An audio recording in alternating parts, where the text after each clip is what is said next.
Bom, gente, boa tarde a todos. Eu sou o Jonas Alejandro, estudante graduando da Universidade Federal da ABC. E vamos dar continuidade ao tema. Bom, agora a gente vai ler um capítulo, é um pouquinho menor, espero eu que seja mais rápido, 28 páginas, não é tão pequeno assim também. É o capítulo 14 do livro da Susan Blackmore, Realidade e Imaginação.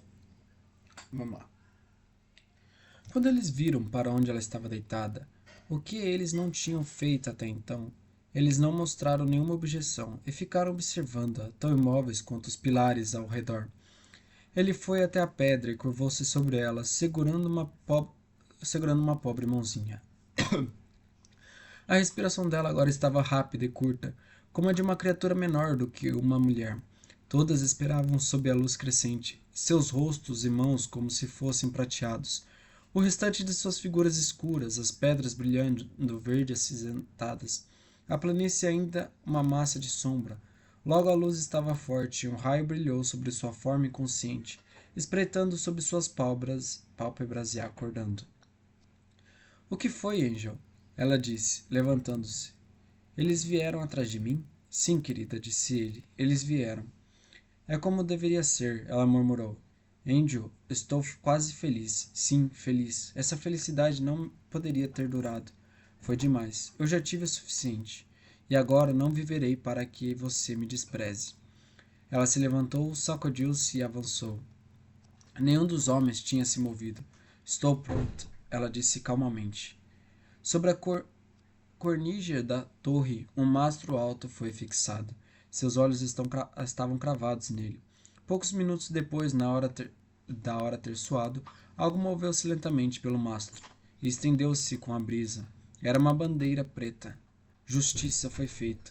E o presidente dos imortais, na frase Ashleana, havia encerrado seu jogo com Tis, e os cavaleiros e damas de Uberville dormiram em seus túmulos sem saber. Os dois espectadores silenciosos se curvaram para a terra, como se em oração, e permaneceram assim por muito tempo, absolutamente imóveis. A bandeira continuou a ondular silenciosamente. Assim que tiveram forças, eles se levantaram, deram as mãos novamente e seguiram em frente. Thomas Hardy Tess de Overbelly, uma mulher pura apresentada fielmente, 1891. O que você sente ao ler esse trecho? Como você imagina as duas cenas? Com Tise após sua morte, você percebe alguma mudança em seu corpo? Ou na sua consciência dos arredores conforme imagina? Elas surgem em resposta a frases ou sentenças específicas?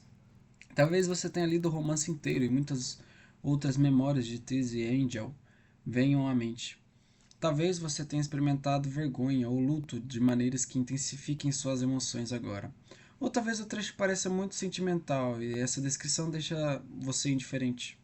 Mas pelo menos, para nós, a experiência imaginativa tem uma realidade visceral. Sabemos que nenhum desses personagens existe, e a situação deles pode ser aparentemente pouco a ver com as nossas próprias vidas. E ainda assim, o que imaginamos é real, no sentido de que tem efeito sobre nós. A leitura cria uma experiência, e a experiência é real. Pensar dessa maneira pode nos deixar profundamente confusos sobre a diferença entre realidade e imaginação. Talvez devêssemos ficar confusos. Vamos dar outro exemplo. Suponha que você entre na sua cozinha e veja o seu gato preto na cadeira. Você olha novamente e percebe que na verdade é a blusa de um amigo, deixada em um monte, com uma manga pendurada. O estranho é que se você não tivesse olhado novamente, você poderia ter descrito como o gato estava sentado, para onde suas orelhas estavam apontadas e como sua cauda pendia por fora do assento. Você pode dizer que a blusa era real e o gato foi imaginado, mas agora considere a mesma coisa acontecendo quando o gato está realmente lá. Em um breve vislumbre você não poderia ter absorvido todos esses detalhes, e ainda assim eles estavam em sua maioria corretos. Você não percebeu nenhuma lacuna correspondente ao ponto cego em sua retina. Capítulo 9. 3. Foi mal. Olha, eu já vendo coisa. Você viu um gato inteiro, apesar de suas pernas traseiras estarem meio escondidas pela parte de trás da cadeira. O que você viu era real ou imaginado?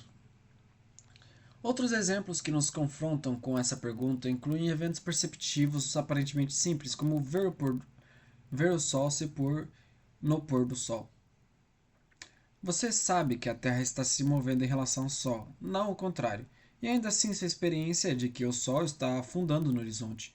Ou pegue um caso bem conhecido como uma ilusão social, o vestido.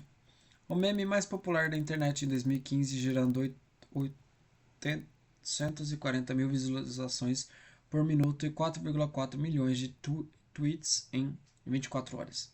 Era uma fotografia originalmente postada no Tumblr de um vestido que, para algumas pessoas, parece ter listras azuis e pretas e para outras brancas e douradas.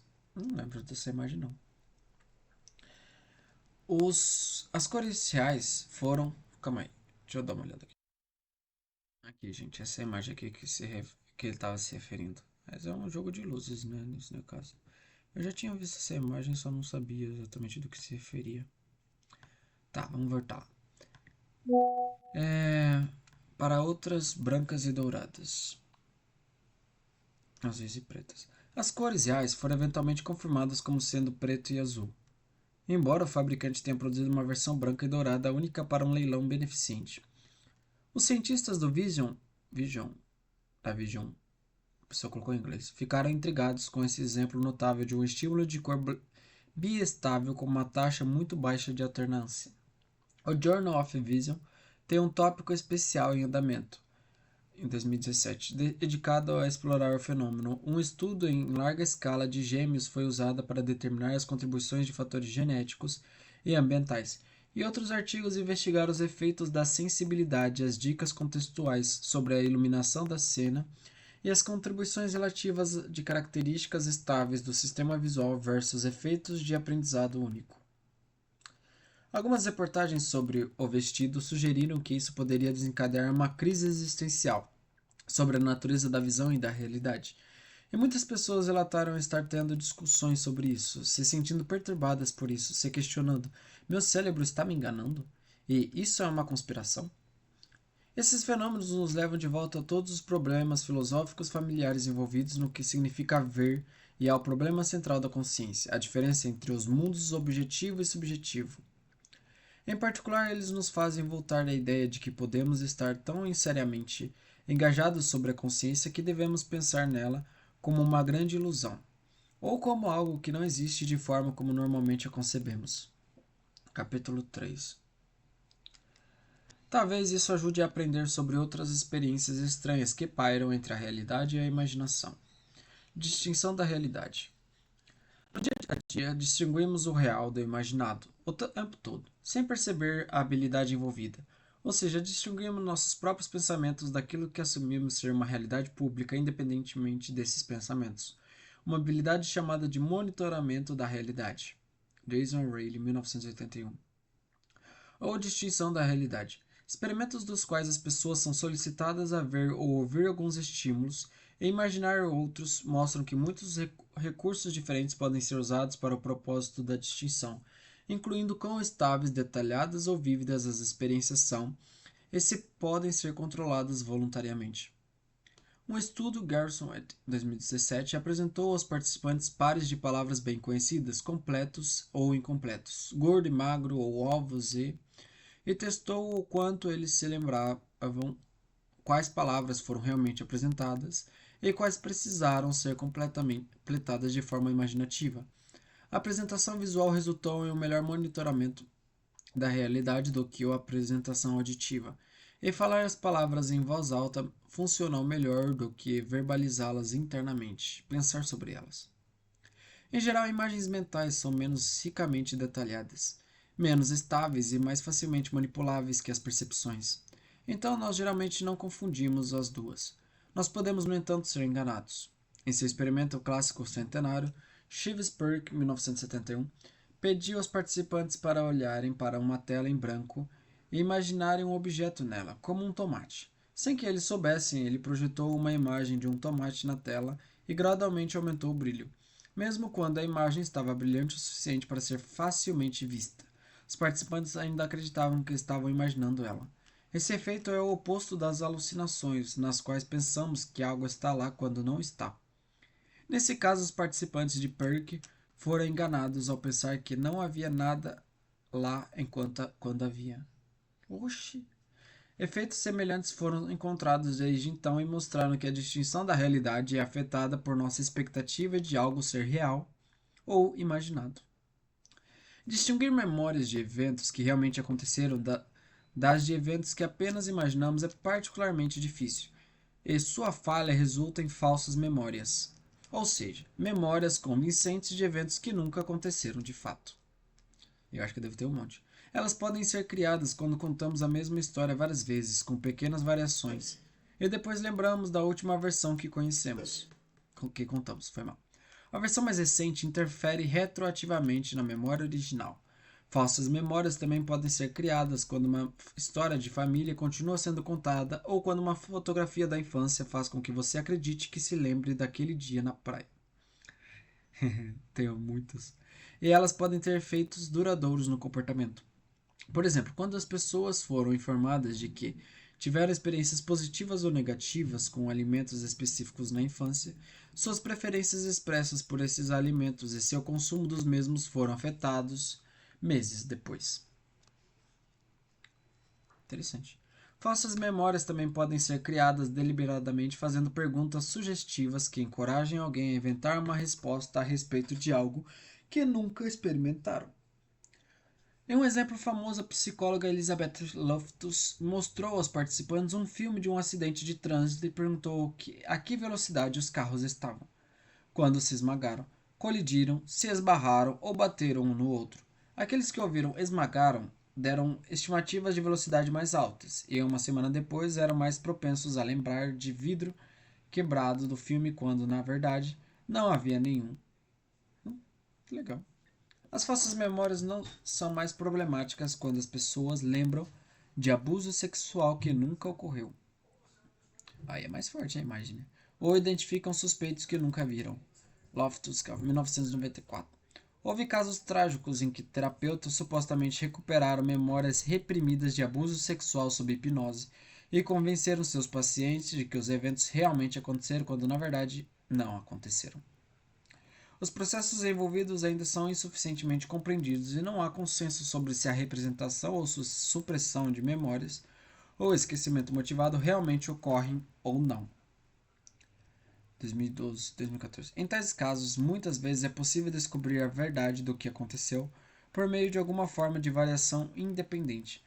Mas isso ainda não significa que exista uma linha divisória clara entre memórias reais e memórias falsas. Então, como nós podemos normalmente ter tanta confiança em nossas próprias memórias? A memória humana pode ser notavelmente frágil e até mesmo inventiva. Memórias reais tendem a ser mais detalhadas e mais facilmente trazidas à mente do que falsas memórias. Às vezes, memórias reais podem ser identificadas porque podemos contextualizá-las com outros eventos ou lembrar quando e como elas aconteceram. Uma habilidade chamada monitoramento da fonte. Isso não é importante para aprender habilidades e fatos. Por exemplo, você pode lembrar com segurança e corretamente a velocidade da luz, a capital da Alemanha e o nome do homem da porta ao lado, sem precisar lembrar quando ou onde aprendeu isso. Mas para a memória autobiográfica, o contexto é importante. Se a memória de um evento em sua vida for detalhada e plausível e se encaixar com outros eventos na hora e local, você está mais propenso a julgar que ela realmente aconteceu. Provavelmente todos nós temos falsas memórias e até mesmo memórias válidas podem coexistir em elementos precisos misturados com elaborações plausíveis e embelezadas com detalhes inventados. Porque a memória autobiográfica não é como um dispositivo de arquivamento estático, pela qual as memórias podem ser codificadas, armazenadas e recuperadas. Ao contrário, lembrar é um processo de reconstrução ativa, moldado tanto por nossos objetivos e prioridades atuais quanto pelas realidades do passado. A gente muda nosso passado. Coway, 2005. Foi encontrada uma sobreposição marcante na atividade neural associada à lembrança de experiências passadas e à imaginação de possíveis experiências futuras. E paralelos também foram observados na forma como memórias e imaginações do futuro são estruturadas e vivenciadas em relação a fatores como emoção, nível de detalhe e psicopatologia. 2012. A memória também tem aspectos profundamente sociais, no sentido de que as experiências passadas não são facilmente divididas em minhas e suas, e cada ato social de recordação altera o próximo. Alguns até sugeriram que uma memória sobre algo em seu passado não é uma crença sobre o passado, mas é construída com o intuito de justificar para si mesmo e para os outros porque você tem uma crença particular. Algo que precisamos fazer em muitas negociações sociais sobre direitos e obrigações. Até mesmo os conceitos que frequentemente usávamos para pensar sobre a memória podem nos levar ao erro. Tendemos a usar a palavra vívida para descrever memórias poderosas, mas quando falamos sobre vivacidade, estamos nos referindo ao nível de detalhe ou precisão da memória ou a sua intensidade. A intensidade? 2011. É uma pergunta, eu não vi a interrogação. Há evidências de que uma forte sensação emocional de ser levado de volta a um tempo passado pode fazer as pessoas assumirem que há mais detalhes em suas memórias do que realmente existe. 2012. A linguagem desempenha muitos outros papéis na fluidez da memória humana. Falsas memórias podem ser criadas ao apresentar às pessoas narrativas curtas de eventos plausíveis, mas falsos, da infância, misturado com alguns eventos reais durante as entrevistas. As pessoas precisam de pouco incentivo para buscar pensamentos, imagens e sentimentos relevantes e então criar a memória. Fotografias adulteradas podem ter o mesmo efeito. Em um estudo que pediu aos participantes para descreverem tudo o que podiam lembrar dos eventos familiares retratados, metade dos 20 participantes havia se convencido a acreditar que a memória era real, com seu envolvimento emocional aumentado ao longo das 3 entrevistas. A linha divisória entre o real e o irreal é claramente difusa no contexto da memória. A divisão é particularmente interessante quando se trata de experiências para as quais pode não haver corroboração pública, incluindo sonhos, fantasias e alucinações. Será que eu realmente me senti comovida pela morte de uma mulher? O que essa pergunta significa? Alucinação. Definindo a alucinação. O termo alucinação não é fácil de definir, embora algumas distinções grosseiras possam ser úteis, desde que não sejam aplicadas tão rigidamente. As alucinações foram distinguidas das ilusões no início do século XIX, com base no fato de que as alucinações são totalmente internas, enquanto as ilusões são percepções equivocadas de coisas externas. Ilusões incluem ilusões visuais familiares, como as ilusões de Muller-Lyer, Ponzo ou Parede do Café, veja o capítulo 3, bem como percepções equivocadas, como ver um pullover como um gato. Por outro lado, as alucinações são experiências perceptivas não provocadas por um estímulo externo. Essa distinção ainda é utilizada, por exemplo, Walters 2014, mas não há uma linha divisória clara. Por exemplo, imagine que alguém veja o fantasma de um monge sem cabeça flutuando pelo altar da igreja. Poderíamos dizer que não havia nada ali e que o monge era uma alucinação, ou então que uma leve espiral de fumaça ou vela ou incenso foi percebida equivocadamente e que o monge era uma ilusão. As verdadeiras alucinações às vezes são distinguidas das pseudo-alucinações, nas quais a pessoa sabe que o que está vendo ou ouvindo não é real. Por exemplo, se você ouvir uma voz dizendo que a polícia do pensamento está vindo te pegar e acreditar que elas estão, você estaria sofrendo uma verdadeira alucinação. Mas se você ouvir a mesma voz enquanto está cochilando em frente ao seu computador e perceber que está trabalhando até muito tarde, isso seria uma pseudo-alucinação. Um problema com essa distinção é que, se levada muito literalmente, deve haver muito poucas alucinações verdadeiras, mesmo com uma dose dupla de LSD. A maioria das pessoas ainda sabe que os braços do enorme monstro ameaçando engoli-las são na verdade os galhos de uma árvore, é quando um oficial naval uniformizado aparece no leme no meio de uma tempestade a centenas de milhas da costa. O exausto marinheiro solitário sabe que ninguém mais pode estar realmente a bordo da embarcação. Uma distinção final é que entre alucinações e a imagética mental. Alucinações às vezes são distinguidas de imagéticas por sua semelhança com percepções compartilhadas publicamente, em vez de pensamentos privados, ou por sua incontrolabilidade. Se imaginarmos voluntariamente uma praia tropical com o som das ondas batendo na areia, isso geralmente é chamado de imagética. Mas se a visão se impõe à nossa mente e não desaparece, seria chamada de alucinação. Mas mesmo essa distinção não é clara. Por exemplo, as imagens que surgem nas fronteiras do sono, capítulo 15, são geralmente chamadas de imagens hipnagógicas, em vez de alucinações hipanagógicas, embora não sejam voluntárias ou facilmente controláveis. As experiências imaginativas semelhantes às sensações que ocorrem enquanto lemos ficção também são normalmente chamadas de imagética, mesmo que sejam guiadas pelo texto e suas imaginações possam ser intrusivas e difíceis de deixar de lado, mesmo depois de fechar o livro.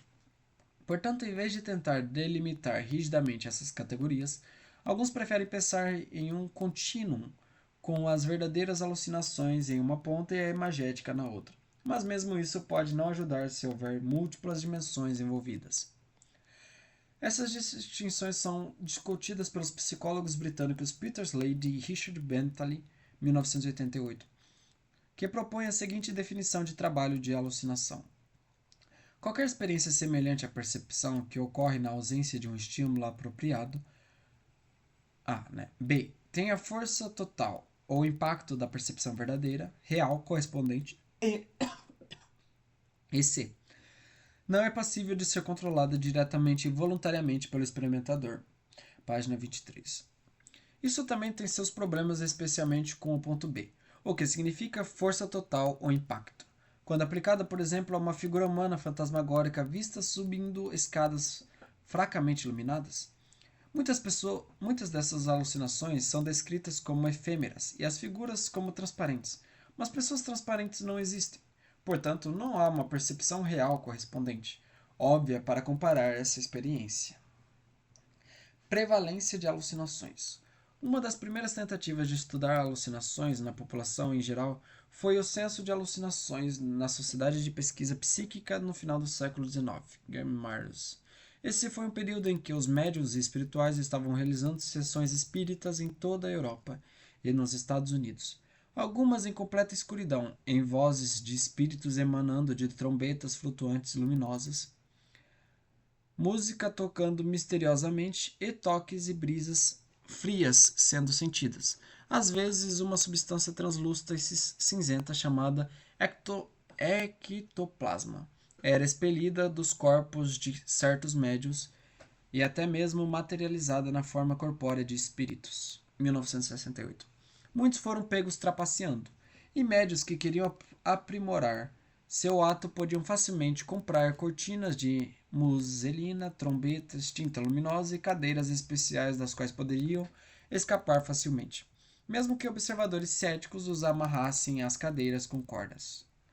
Mesmo sem nenhuma fraude, a tradicional sala de sessões espíritas escura fornece condições ideais para interações complexas entre imaginação e realidade, envolvendo ilusões, alucinações, erros induzidos e mudanças de critério. O cético britânico e parapsicólogo Richard Wiseman recriou condições semelhantes em sessões falsas em que um ator sugeriu que uma mesa estava levitando quando não estava. Pequenos objetos foram pintados com tinta luminosa e um assistente escondido os movia no escuro usando uma vara longa. Cerca de um terço dos participantes relataram posteriormente que a mesa havia se movido, incluindo mais crentes do que descrentes. O espiritualismo foi ignorado pela maioria dos cientistas, mas atraiu pessoas que se sentiam ameaçadas pelo materialismo da física vitoriana e pelas novas leis radicais do darwinismo que pareciam minar o status especial da humanidade. Afinal, se os espíritos dos mortos pudessem aparecer e falar, então o materialismo devia ser falso. Consulte o site para obter mais informações sobre o paranormal. Foi nesse contexto que, em Londres, de 1882, a Sociedade de Pesquisa Psíquica, SPR, foi fundada por um pequeno grupo de cientistas e estudiosos altamente respeitosos para examinar essas e outras alegações de fenômenos psíquicos. Em uma de suas primeiras conquistas foi o censo de alucinações. Os pesquisadores perguntaram a 17 mil pessoas: Você alguma vez, quando acreditava estar completamente acordado, teve uma impressão vívida de ver ou ser tocado por um ser vivo ou objeto inanimado? Ou de ouvir uma voz que impressão, até onde você pôde descobrir, não foi devida a nenhuma causa física externa? Quando casos óbvios de doenças e sonhos foram descartados, 1684, quase 10% disseram ter tido, e milhares de casos foram publicados. Disseram ter tido. As mulheres disseram ter tido, relataram mais alucinações do que os homens, e as alucinações visuais eram as mais comuns, especialmente visões de uma pessoa viva. Entre as muitas alucinações de pessoas nomeadas, ocorreram muito mais do que seria esperado no caso dentro de 12 horas antes ou depois da morte dessa pessoa. Parecia ser evidência de que a mente de um ser humano afetou a mente de outro, sem uma fala proferida ou palavra escrita ou sinal feito. A afetou, isso quer dizer por outros meios que não através dos canais reconhecidos dos sentidos. 1886. 50 anos depois, o pesquisador psíquico Donald West, 1948, encontrou resultados semelhantes de prevalência.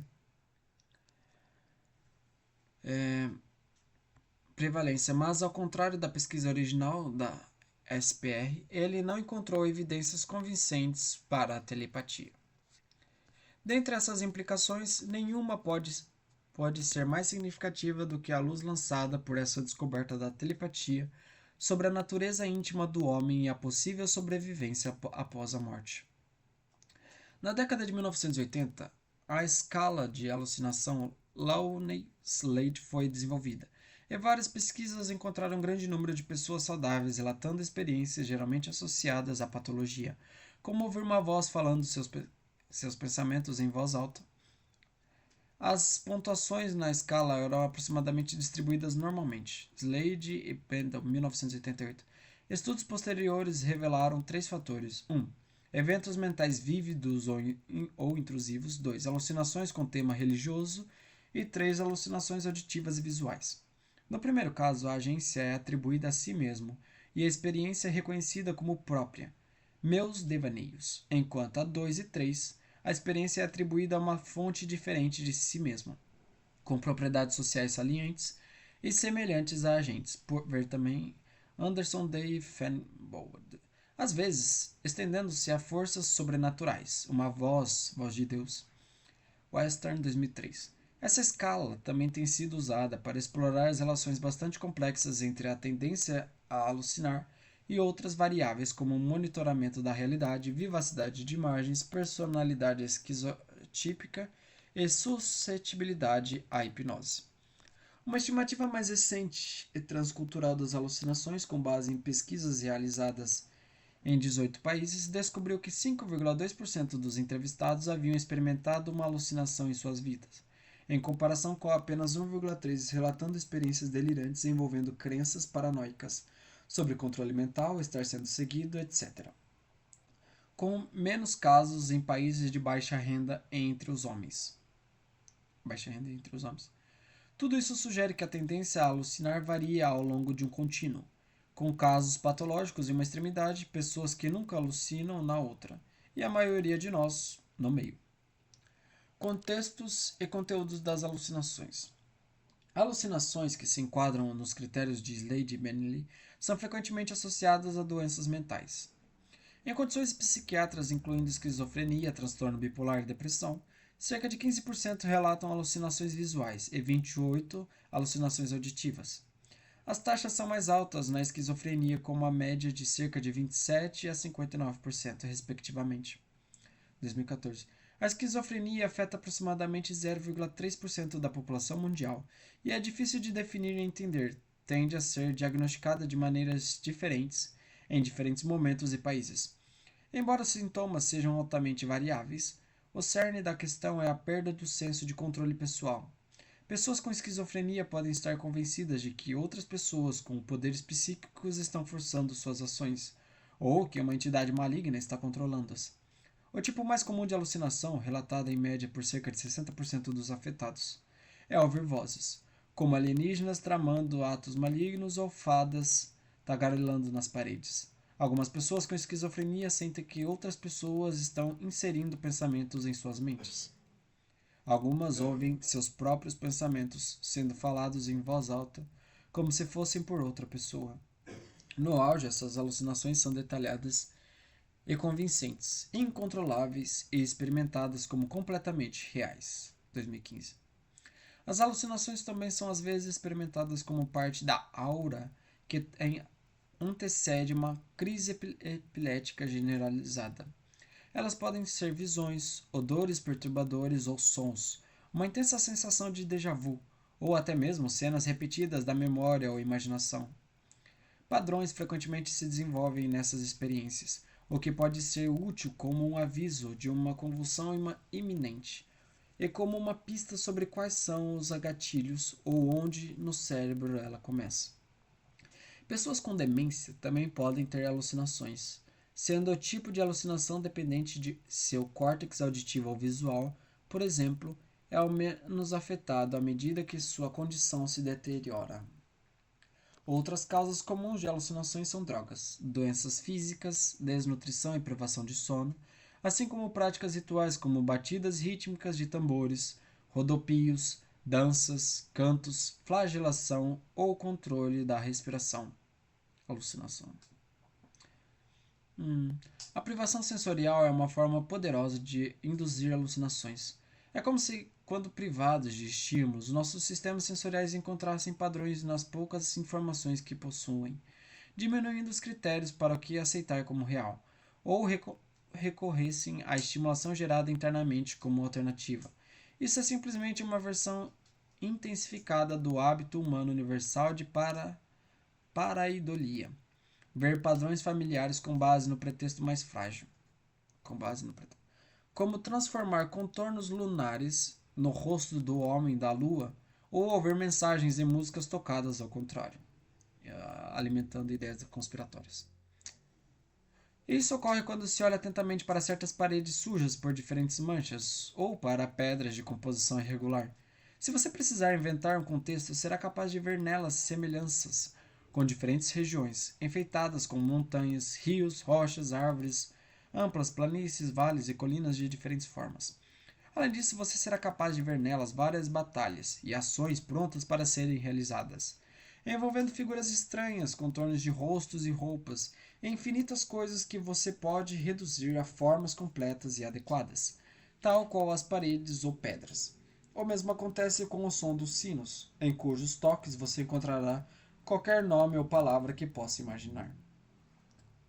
O preenchimento lacuna. Leonardo da Vinci, Tratado da Pintura. Então o Leonardo não era normal, não. Ronald Kessiga, nascido em 1942.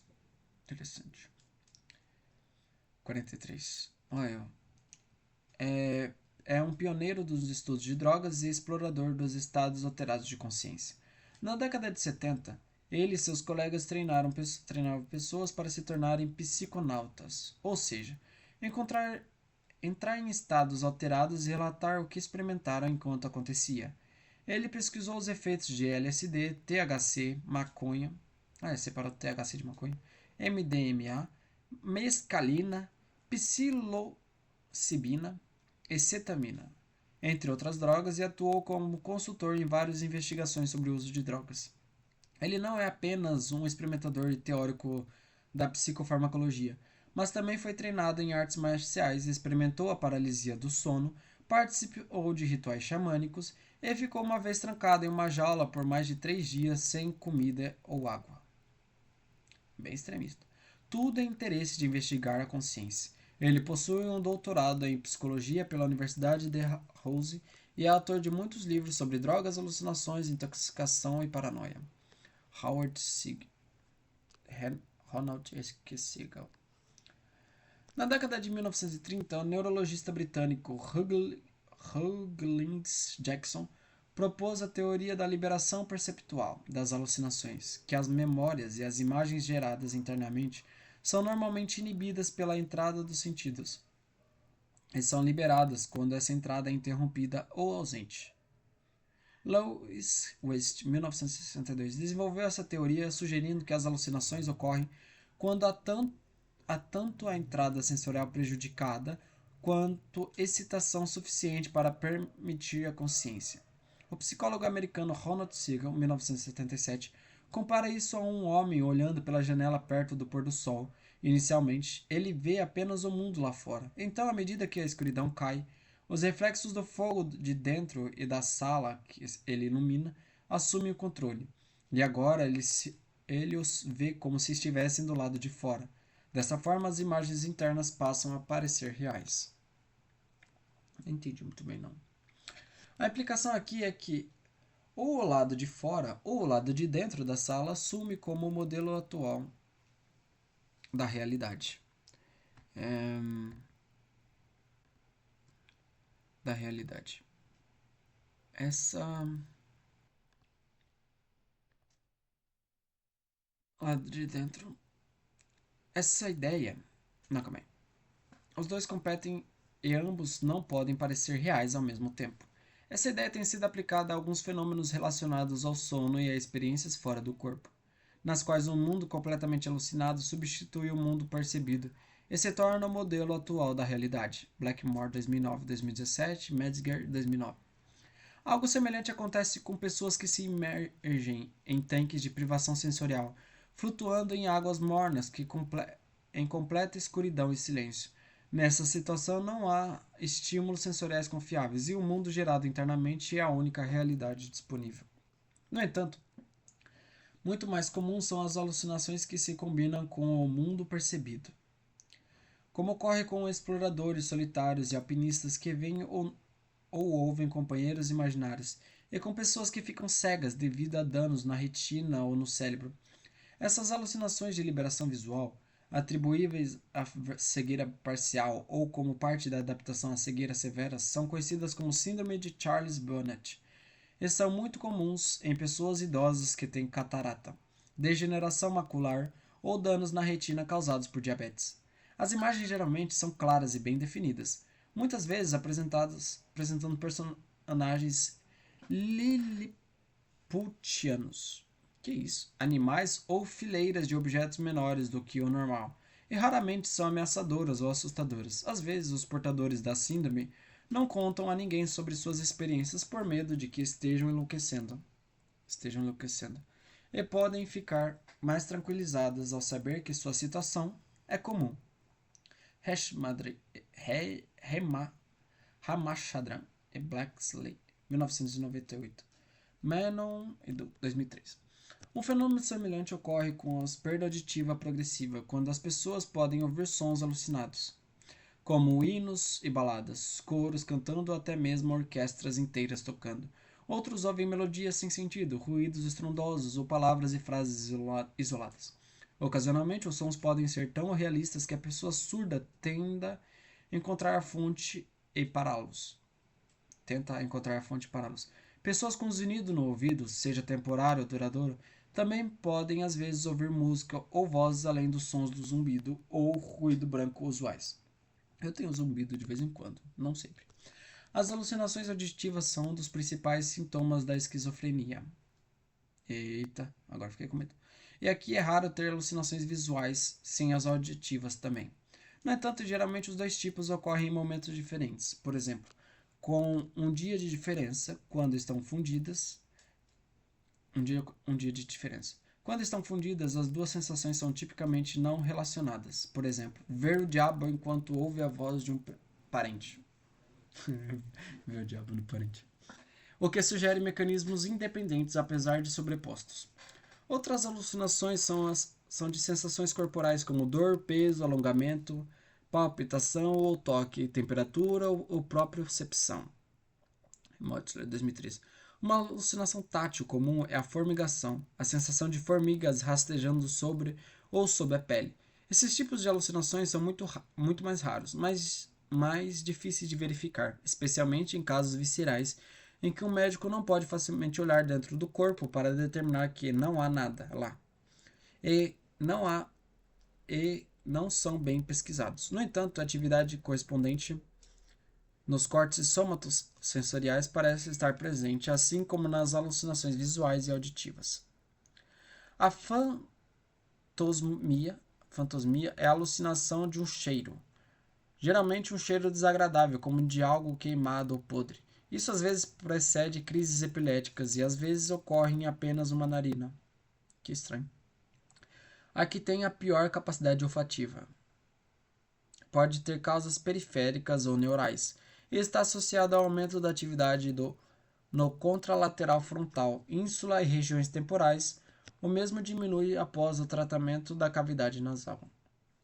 Embora não haja limite para a variedade de alucinações, existem algumas características notavelmente comuns, sugerindo uma consistência que reflete funções cerebrais subjacentes. Formas visuais persistentes incluem espirais, padrões concêntricos, linhas onduladas e cores brilhantes.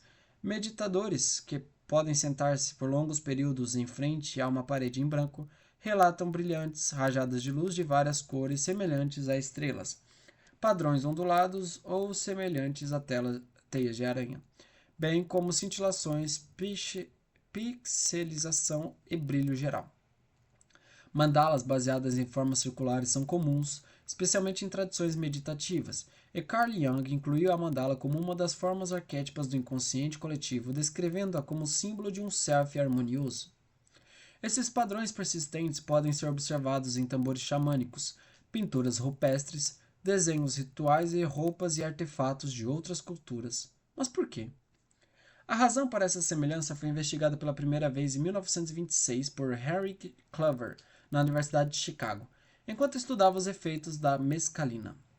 Ele descobriu que as imagens coloridas intensas induzidas pela droga persistem com os olhos abertos ou fechados e tendiam a assumir 4 formas repetidas. Essas constantes de forma eram 1. Grades e treliças, 2. Túneis, funis e cones, 3. As espirais e 4. Teias de aranha. Todas são encontradas nas alucinações causadas por drogas, febre, enxaqueca, epilepsia e experiências de quase morte, bem como em imagens hiponagógicas e imagens de sinestetas. Agora entendi a tal das mandalas no hospital psiquiátrico.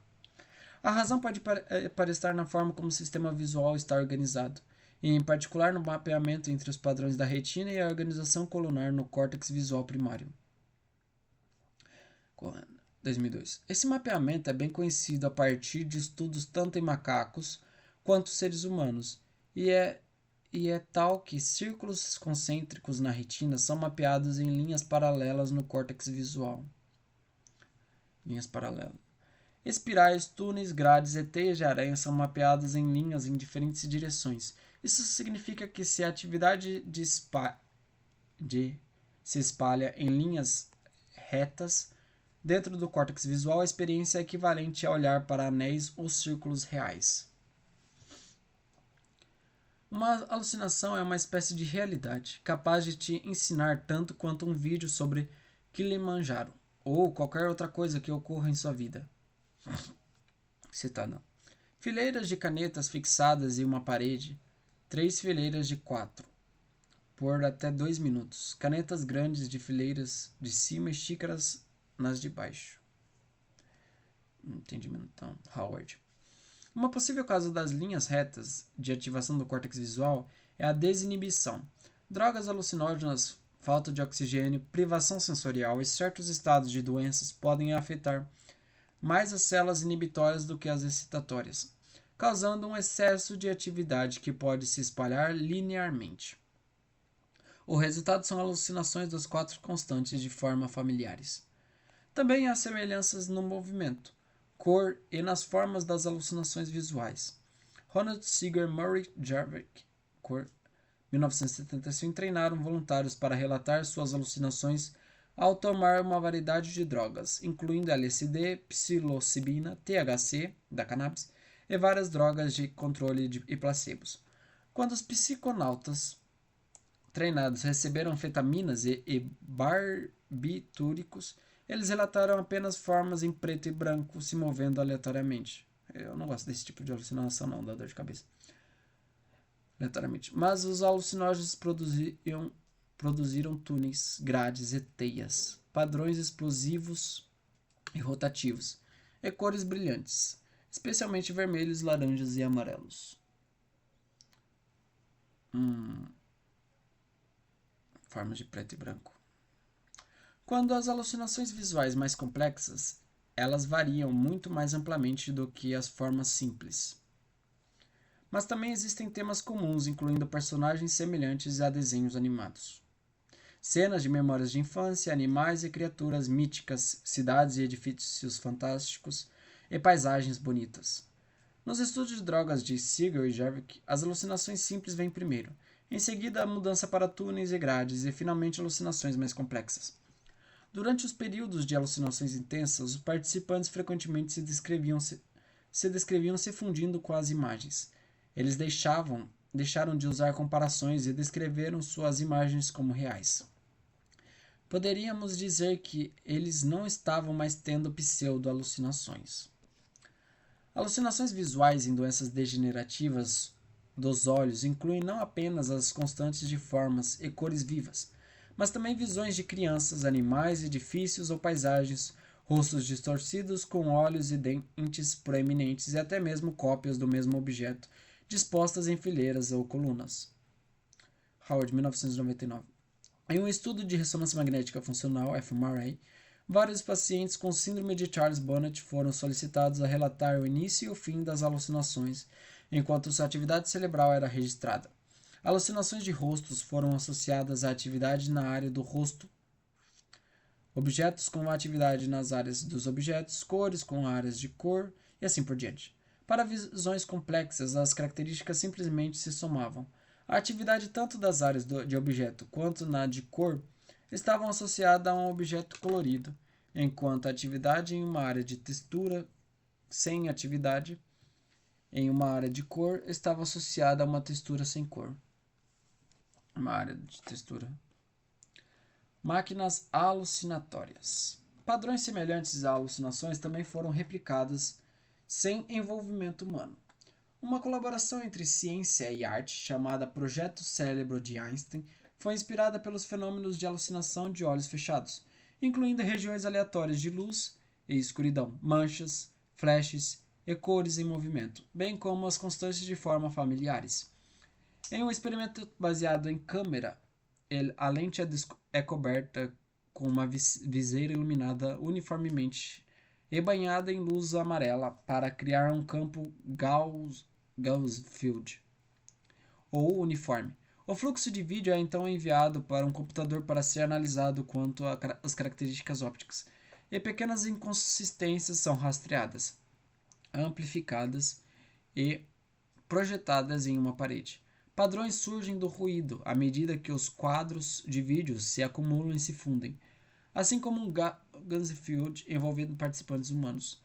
Os autores descrevem a memória da máquina como gerando forma a partir do seu interior. É como se o acesso ao algoritmo a um arquivo, a memória da máquina, se preferir, fosse e deve ser fundamentalmente alucinatório. Imagens muito mais dramáticas são produzidas pelos algoritmos de sonho profundo do Google. A ideia é baseada em redes neurais artificiais que são treinadas para reconhecer objetos em imagens complexas. Essas redes de várias camadas são apresentadas a milhares de imagens e treinadas para extrair características de um nível cada vez mais alto, até que a camada final possa identificar objetos idênticos e específicos como rostos, casas e animais, ou até mesmo uma pessoa específica, raça de cachorro ou tipo de edifício agrícola. Mesmo redes relativamente simples são capazes de interpretar em excesso imagens, encontrando formas e objetos que não estão realmente presentes, como na pareidolia humana. Os caras estão fazendo alucinação em máquina. O truque que os pesquisadores do Google e de outros lugares vêm extrapolando é inventar o fluxo de informações através da rede em um processo que chamam de inceptionismo. Um nome baseado em uma frase do filme de ficção científica A Origem. Precisamos ir mais fundo. Revis 2015. Uma vez que a rede tenha sido treinada para reconhecer um objeto, por exemplo, um rosto, o processo de aprendizado é interrompido e a rede é executada em reverso. E então o ciclo de avanço e retrocesso é repetido. Mas em vez de ajustar os pesos sinápticos da rede, nesse caso os pesos são mantidos constantes e a imagem, a entrada, é manipulada. Se a imagem contém ou não o objeto-alvo, à medida que as iterações continuam, o processo de auto-reforço produz primeiramente versões fantasmagóricas do objeto, e em seguida imagens extraordinariamente complexas com múltiplos objetos e padrões. Cães com 10 pernas, cabeças humanas em corpos artificiais, cidades brotando, cobras de olhos. Elas parecem para todo o mundo obras de arte psicodélicas inspiradas pelos principais alucinógenos. Isso talvez revele a similaridade entre os sistemas visuais dos animais e as redes neurais, enquanto tentam dar sentido ao mundo, elaborando sobre características comuns usando fragmentos do que conhecem e preenchendo as lacunas. Tudo isso sugere que a capacidade de alucinar é uma característica intrínseca de sistemas visuais complexos e é mais uma evidência para nos fazer questionar por que banimos as alucinações humanas para o campo do irreal. E é mais uma. Por que banimos as alucinações para o campo do irreal? Alucinações e teorias da consciência. Você acha que o problema difícil, hard problem, parece pior quando você pensa em um túnel dourado de luz alucinado, em vez de um corredor subterrâneo real pintado de amarelo com um sol brilhando na outra extremidade? O problema parece pior. Não deveria ser assim. Em essência, o problema é o mesmo. Como Chalmers colocou, como os processos físicos do cérebro podem dar origem à experiência subjetiva? No entanto, talvez a familiaridade de pensar na percepção do mundo real nos segue sobre a gravidade do problema, que pode parecer mais óbvia ao pensar em alucinações. Sabemos, pelo menos aproximadamente, que tipo de atividade cortical faz alguém ter uma alucinação potente de um túnel dourado brilhante. Mas como a experiência de um túnel amarelo, aquele túnel vibrante, pulsante, realista, que me suga nesse instante para sua luz dourada, pode ser causada por ou simplesmente ser aquela atividade neural? Para algumas teorias da consciência, as alucinações representam um obstáculo especial. Por exemplo, teorias sensoriomotoras não envolvem imagens pictóricas ou representações dentro da mente. Sensoriomotoras não envolvem imagens pictóricas ou representações dentro da mente. Em vez disso, perceber significa ter domínio das contingências sensoriomotoras entre a entrada sensorial e as respostas motoras, como mover a cabeça, piscar ou passar os dedos sobre algo para mudar a entrada. Isso torna a imagética e as alucinações um problema, porque movê-las, piscar ou tocá-las não tem efeito. Regan e Noe, 2001, tentam resolver este problema sugerindo que o conhecimento das contingências envolvidas é suficiente para experimentar alucinações e imagética. Além disso, a falta de feedback explica por que a imagética e as alucinações não são tão precisas ou detalhadas quanto as percepções diretas. Outras teorias usam as alucinações como suporte. As teorias de ordem superior as consideram como evidência de que alguém pode ter um pensamento de segunda ordem, ou seja, representar para si mesmo, de que está em um estado quando isso não é verdade. Por exemplo, nas alucinações de liberação visual, na síndrome de Charles Bonnet, há uma representação de ordem superior, por exemplo, de um grupo de pequenos rostos risonhos, sem representação de primeira ordem. Portanto, a representação de ordem superior parece ser suficiente para a percepção visual consciente. Mas então devemos perguntar: o que torna o estado de ordem superior consciente? Por que há algum como se fosse para as pessoas não estão conscientes de estar conscientes de uma alucinação? Elas estão conscientes da própria experiência? Oxi! Estado de terceira ordem, pois as pessoas não estão conscientes de estar conscientes de uma alucinação. Pode isso, Arnaldo. Conscientes da própria, elas estão conscientes da própria experiência. Ah, tá, acho que eu entendi. Uma resposta é simplesmente que o estado de ordem superior acontece para ser o tipo certo de consciência. O tipo que chamamos de consciência fenomenal. Mas isso ainda nos deixa perguntando por quê. Nos deixa perguntando por quê. Dan Dennett inicia Conscience Explained em 1991 com Prelúdio. Como são possíveis as alucinações? Na intenção de preparar o terreno para sua teoria dos esboços múltiplos da consciência, ele propõe o que agora seria chamado de uma explicação baseada em processamento preditivo, com base em teorias de geração e teste na percepção. Hipóteses perceptivas baseadas em expectativas e interesses são constantemente criadas e confirmadas ou refutadas pela entrada sensorial. Esse processo cíclico de geração e teste produz um modelo do mundo que está em constante atualização, mas depende de ter entradas sensoriais suficientes. Quando privada de uma entrada significativa, a parte orientada pelos dados, parte do sistema de geração de hipóteses, reduz seu limiar para o ruído. Isso significa que as respostas vindas da parte de teste e confirmação fazem pouco sentido, e o sistema entra em um ciclo aleatório de confirmação e desconfirmação.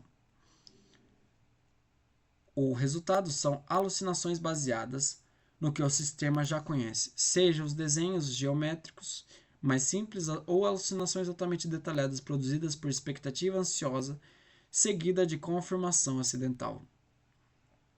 Top-down. Top-down. Up-down. Up. Não lembro agora. Essa explicação se encaixa com grande parte do que já sabemos sobre alucinações, que elas são comuns durante a privação sensorial, são induzidas por drogas que aumentam o ruído por meio da desinibição cortical e outros efeitos, e muitas vezes são elaboradas em formas complexas a partir de começos simples. Como isso ajuda na teoria da consciência de Dennett?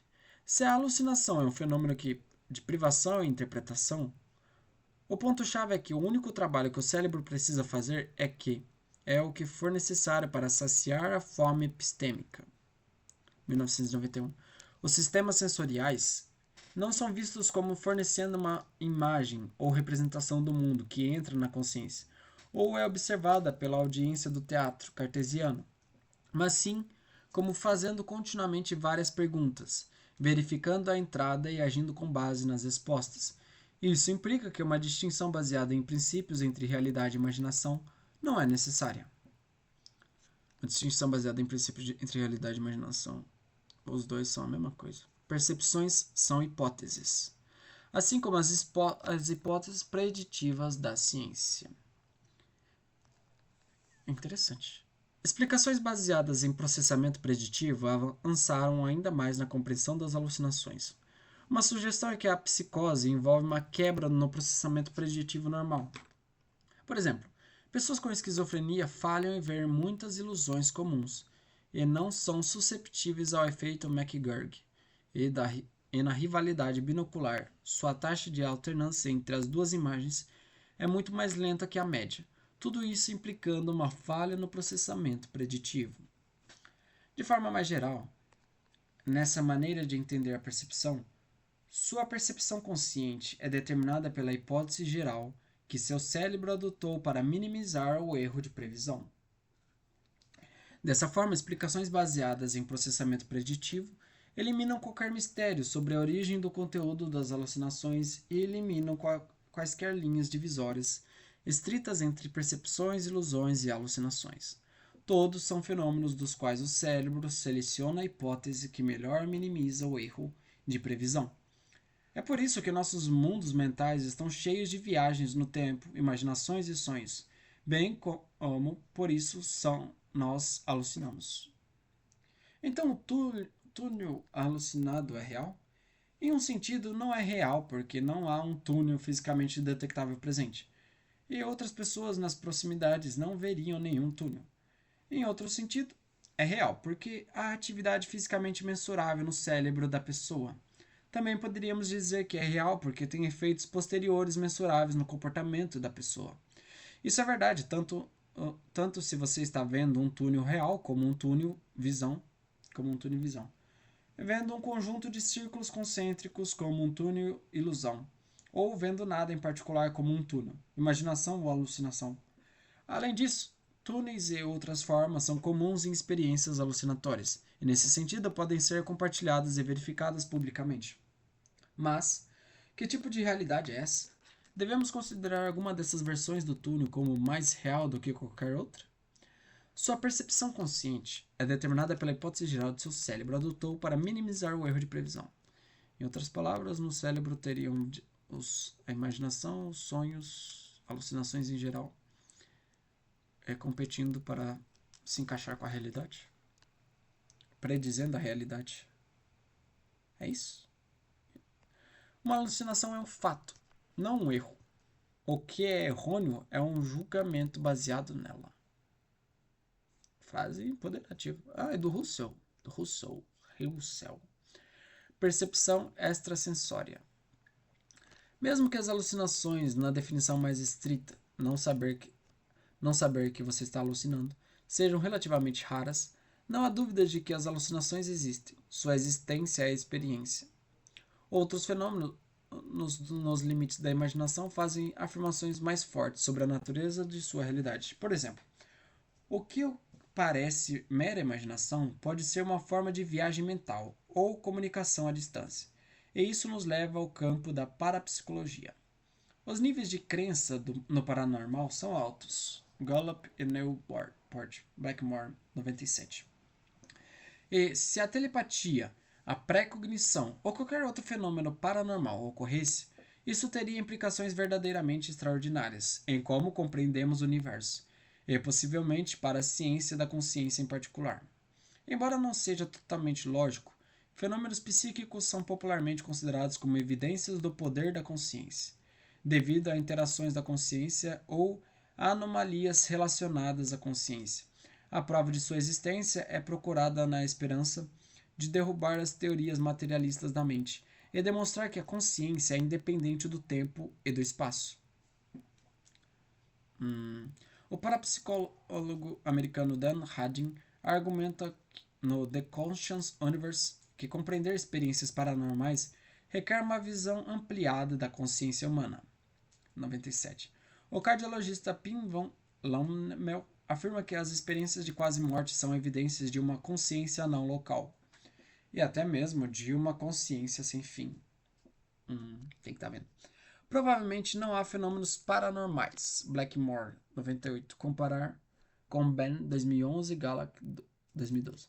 E se não houver, as crenças generalizadas e os relatos frequentes de experiências psíquicas devem ser explicados de alguma outra forma. Situar a posição que elas ocupam no espectro entre realidade e imaginação é uma maneira de fazer isso. A parapsicologia foi uma ideia de J.B. e Louisa Hine, dois biólogos da Universidade Duke, na Carolina do Norte, Moscow. Assim como os pesquisadores psíquicos britânicos antes deles, eles tinham ambições de longo alcance. Eles queriam encontrar evidências contra uma visão puramente materialista da natureza humana e lutar contra o poderoso behaviorismo de sua época. Eles acreditavam que sua nova ciência era a forma de demonstrar a agência da mente independente e até mesmo resolver o problema mente e corpo. O Hickney Research Center, que ainda continua o trabalho deles, define a parapsicologia como o estudo científico das interações entre organismos vivos e seu ambiente externo que parecem transcender as leis físicas conhecidas da natureza. A parapsicologia é um componente do estudo mais amplo da consciência e da mente. Os Hines começaram definindo e operacionalizando seus termos com o primeiro livro de J.B. Hine, em 1934, lançando o termo percepção extrasensorial. Eu acho que eu já vi esse livro. ESP foi proposto como um termo geral para incluir 3 tipos de comunicação sem uso dos sentidos: telepatia, na qual a informação vem de outra pessoa; clarividência, da qual ela vem de objetos ou objetos distantes; e pré-cognição, na qual ela vem do futuro.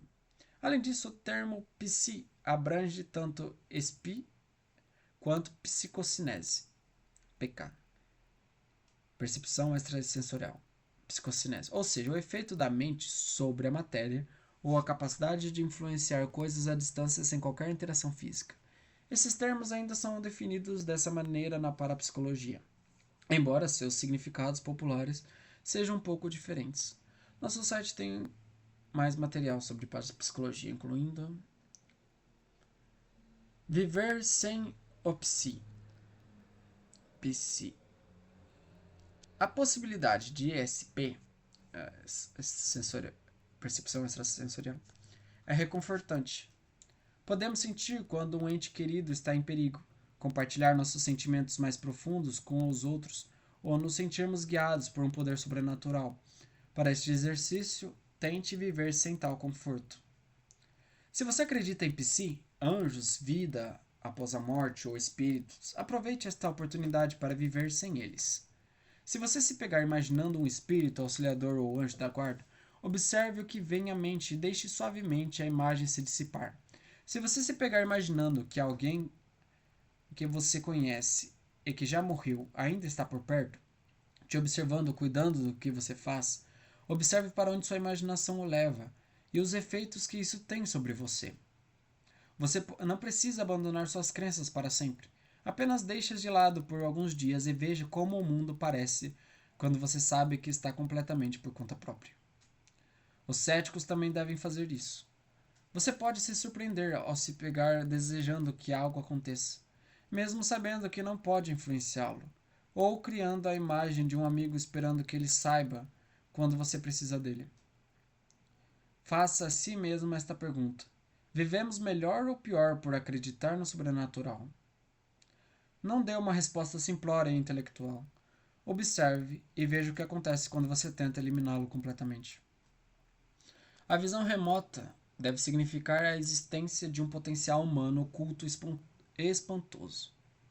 Visão remota. Para testar a ESP, Ryan utilizou um pacote especial de 25 cartas extrasensórias, ou seja, com 5 desenhos distintos: quadrado, círculo, estrela, cruz e linhas onduladas. Para a telepatia, um receptor ou percipiente tinha que adivinhar a ordem de um baralho de cartas sendo observado por um emissor ou agente. Para testar a clarividência, as cartas eram embaralhadas e ocultadas da visão. Para a pré-cognição, eram embaralhadas apenas depois que o receptor havia feito as adivinhações. Ryan relatou muitos resultados bem-sucedidos, mas não sem muita controvérsia e muitas falhas de replicação. Warning e Watt, 2007. Em geral, esse método de adivinhação por escolha forçada, com cartas monótonas, obteve apenas efeitos extremamente fracos, se é que eram efeitos de fato. Por esse motivo, na década de 1970, foram desenvolvidos vários métodos de resposta livre, que, embora consumissem mais tempo, eram muito mais agradáveis de serem realizados. Na visão remota, por exemplo, uma pessoa-alvo vai para um local remoto selecionado aleatoriamente e observa o ambiente por um determinado período de tempo. Enquanto isso, o receptor senta-se e relaxa, relatando quaisquer impressões ou imagens que surjam. Depois, ou o receptor ou um juiz independente tenta relacionar as impressões com um conjunto limitado de possíveis locais-alvo e escolher o correto. Isso significa que, embora as descrições sejam fornecidas livremente, estatísticas inferenciais podem ser usadas para testar os resultados. A visão remota ficou famosa quando os físicos Russell Tark e Harold Puthoff, 1977, no Instituto de Pesquisa de Stanford, na Califórnia, obtiveram resultados altamente significativos. Em seguida, 2 psicólogos, David Marks e Richard Kahneman, argumentaram que havia pistas das transcrições que podiam ter sido usadas para obter resultados falsos. Isso levou a uma controvérsia na prestigiosa revista Nature e a tentativas de outros pesquisadores de determinar a relevância dessas pistas. Em 95, os institutos americanos de pesquisas relataram o Stargate, um projeto de pesquisa de 24 anos e 22 milhões, financiado pelo governo, sobre a viabilidade do uso de poderes psíquicos para a coleta de informações de inteligência. Muitos dos experimentos realizados utilizaram os mesmos protocolos de visão remota. mas surgiram discussões sobre a adequação dos métodos utilizados e a significância dos resultados obtidos. 95, 98. A estatística americana Jessica Wooters descreveu o Stargate como fornecendo algumas das evidências mais sólidas de Psi até o momento, enquanto Marx descreveu o projeto como uma série de estudos fechados, falhos, não validados e não replicados. Concluindo que a visão remota não passa de uma ilusão subjetiva autorrealizável. 92. Ou seja, os visualizadores remotos ou os experimentadores imaginam conexões com o alvo. Mesmo se os protocolos forem seguidos corretamente, suas imaginações não devem ter efeitos algum. Independentemente de quem está certo, o governo dos Estados Unidos decidiu que a visão remota não poderia ser utilizada para a coleta de informações de inteligência. Documentos do projeto Stargate foram divulgados e disponibilizados online em janeiro de 2017. Não há evidências de que qualquer outro país tenha empregado com sucesso a percepção extrasensorial para espionagem. Imagina só, espionagem à distância. Target continuou suas pesquisas e usou os achados da visão remota para ilustrar sua afirmação de que a maioria de nós possui poderes psíquicos inexplorados. O barulho de nossas mentes conscientes suprime nossas habilidades naturais, ele afirma. Mas se aprendermos a silenciar esse ruído por meio da meditação e de outras formas de introspecção, talvez possamos experimentar o que os dados da visão remota mostram. Sem dúvida alguma, que nossa mente é ilimitada e que nossa consciência preenche e transcende nossa compreensão ordinária do espaço e tempo. Se fosse legal, seria legal. Ah, vai, jura. Ainda mais controvérsias surgiram em relação a outro método do teste de percepção extrasensorial. Desta vez, no Ganzfeld, palavra alemã para campo inteiro. Os participantes de um experimento de Ganzfeld deitam confortavelmente ouvindo ruído branco ou sons do mar por meio de fones de ouvido e usam meias bolas de ping-pong sobre os olhos para produzir um campo branco ou rosa uniforme. O Ganzfeld. Isso tende a induzir um estado muito relaxado com imagens fluindo livremente, e os pesquisadores esperavam que isso fosse propício para o sucesso Psi. Enquanto então, no Ganzfeld, as pessoas relatam o que estão experienciando, e isso é registrado para avaliação posterior. Enquanto isso, um transmissor em uma sala distante visualiza uma imagem ou um videoclipe, o alvo. Após cerca de meia hora, os participantes são apresentados a 4 dessas imagens ou vídeos e são solicitados a decidir qual deles foi o alvo, de modo que, assim como na visão remota, um método de resposta livre culmina em uma escolha forçada. Alternativamente, juízes independentes tomam a decisão comparando as transcrições da sessão com os possíveis alvos. Alegações de sucesso e contra-alegações de falhas levaram ao grande debate Ganzfeld. Conceito 14. Uma mistura mais cotidiana entre imaginação e realidade ocorre quando as pessoas afirmam que conseguem sentir quando alguém está olhando para elas ou, inversamente, conseguem fazer as pessoas se virarem a olhar para elas. O pesquisador britânico Rupert Sheldrake está entre aqueles que experimentaram o olhar remoto, usando câmeras de vídeo ou métodos online para evitar vazamentos sensoriais e afirmando resultados altamente bem-sucedidos. Ele argumenta que esses resultados sugerem a existência de um campo perceptual que se estende além da cabeça e são mais compatíveis com teorias da visão que envolvem tanto movimentos de influência para dentro quanto para fora. 2005. Em outras palavras, alguma influência paranormal se estende do olho de um observador e é detectável pelo observado.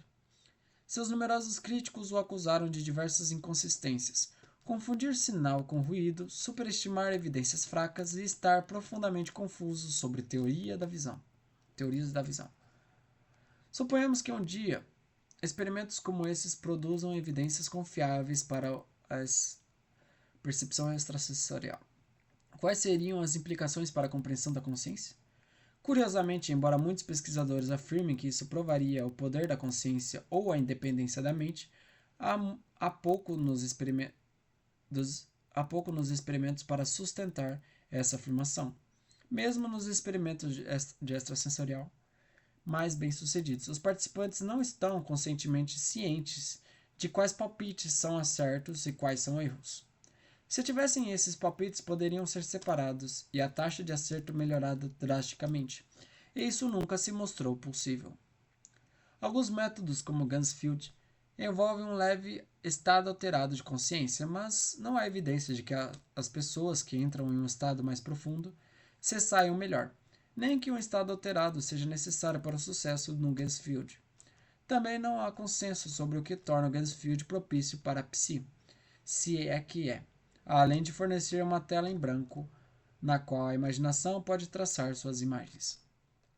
A hipnose também tem sido usada como técnica de indução, mas, novamente, não houve uma demonstração clara de que, mesmo que algo seja qualitativamente alterado na hipnose, essa mudança na consciência ajude.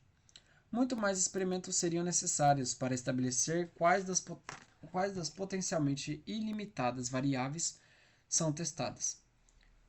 Não testadas são relevantes. A conexão com a consciência parece vir inteiramente de suposições teóricas sobre como a percepção extrasensorial poderia funcionar. Não há evidências diretas de que a consciência esteja envolvida de alguma forma. Blackmore, 98.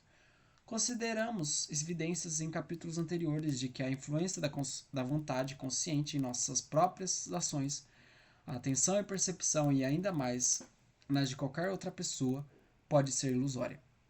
Portanto, talvez não devemos esperar nenhuma participação desse tipo, seja em termos do poder da vontade consciente ou do poder da percepção consciente além do material. Testes de telepatia. Um experimento razoavelmente controlado. O problema ao testar a telepatia é a variedade de maneiras pelas quais a comunicação sutil, mas normal, pode parecer ser telepática. Em experimentos com cartas ou imagens, por exemplo, há não apenas a possibilidade de vazamento sensorial por meio de sons sutis, movimentos ou fraudes deliberadas, mas se os alvos a serem adivinhados não forem devidamente randomizados, a tendência natural das pessoas de preferir certos alvos ou até mesmo ordens de alvos pode produzir resultados falsos. Ainda pior, se o emissor e o receptor se reconhecem e puderem escolher o alvo, é provável que escolham as mesmas coisas. Tendo isso em mente, pode ser divertido tentar experimentos que permitem essas falhas antes de compará-las com um experimento que não as permite. Aqui está um experimento razoavelmente controlado que pode ser realizado em sala de aula. Um modelo de folha de respostas, bem como um experimento mais básico e uma demonstração impressionante, podem ser encontradas no site. Preparação antecipada. Remova as cartas da corte de um baralho de cartas, deixando 40 cartas de 4 naipes. Use um gerador de números aleatórios, sem embaralhar, para decidir a ordem dos alvos. Atribua 1 copas, 2 espadas, 3 paus, 4 ouros. Façam registros da ordem dos alvos. Organize as cartas nessa ordem, com a primeira carta no topo quando o baralho estiver virado para baixo. Coloque uma carta não utilizada na parte de baixo para ocultar a última carta. Sele o baralho em um envelope opaco e o liste em outro envelope. Obtenha 2 cronômetros. Prepare as fichas de respostas conforme fornecido no site e encontre uma sala para o emissor. O cara está me dando um manual de instruções de mágica e eu ainda assim não vou entender. Mas tá bom. O experimento. Escolha alguém para ser o emissor. Dê a ela um cronômetro e o baralho selado. E acerte o horário exato em que ela vai virar a primeira carta. Em seguida, ela vai ir para a sala designada. Abre o envelope e coloca o baralho virado para baixo na mesa.